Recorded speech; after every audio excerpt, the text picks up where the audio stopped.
হঠাৎ পাহাড় অশান্তির ঘটনা বিচ্ছিন্ন কোনো বিষয় নয় বলে মনে করে বিএনপি, বরং এই ঘটনার পিছনে কোনো পক্ষের মাস্টার প্ল্যান থাকার আশঙ্কা করছে দলটি।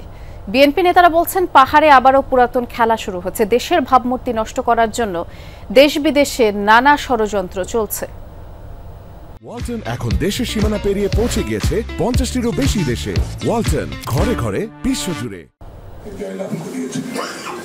দেশের চলমান সংকট নিরসনে জাতীয় নির্বাচনের কোনো বিকল্প নেই, এমন শিরোনামে জাতীয় প্রেস ক্লাবে আলোচনা সভার আয়োজন করে জাতীয়তাবাদী মুক্তিযোদ্ধা দল ও প্রজন্ম দল। আলোচনায় উঠে আসে দেশের উত্তপ্ত রাজনীতির পাশাপাশি পাহাড়ি অঞ্চলের সংঘাতের ইস্যু। এখানে একটি নেতৃত্বমূলক পার্লামেন্ট প্রতিষ্ঠা করতে হবে। পাহাড়ে বাঙালি স্থানান্তরের জিয়াউর রহমানের ঐতিহাসিক পদক্ষেপের প্রশংসা করেন বিএনপি নেতা হাফিজউদ্দিন আহমদ। বলেন, দূরদর্শী সে সিদ্ধান্ত না নিলে যে কোনো সময় পাহাড় অন্য দেশের অংশ হয়ে যেত। হিল ট্র্যাক্সে আবার শুরু হয়েছে পুরানো খেলা। এই চট্টগ্রাম হিল ট্র্যাক্স, ইতিমধ্যে সেখানে ভারতীয় পতাকা উঠত বহু বছর আগে থেকেই।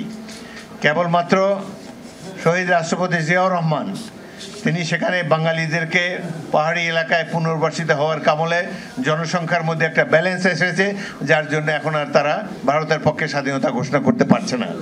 এই জন্য শহীদ জিয়াউর রহমান ইতিহাসে অমর হয়ে থাকবেন। তিনি বাংলাদেশের অখণ্ডতাকে রক্ষা করেছেন।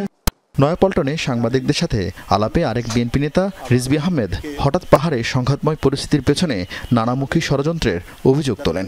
পাহাড়ে আমরা অশান্তির কিছু কিছু দেখতে পাচ্ছি, ঘটনা দেখতে পাচ্ছি।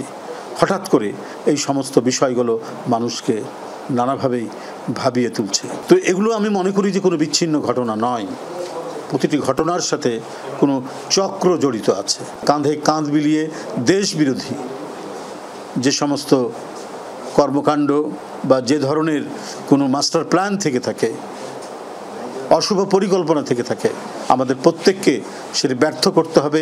এছাড়াও নেতারা নির্বাচনের আগে দেশে অরাজকতা তৈরির জন্য দুই একটি রাজনৈতিক দলের সমালোচনা করেন। বলেন, বিদেশ থেকে আগত বুদ্ধিজীবীদের পরামর্শে পিআরের নামে উদ্ভট চিন্তা সামনে এনেছে তারা। আমরা কখনোই এটিকে সহ্য করব না। আরেফিন শাকিল, যমুনা নিউজ, ঢাকা।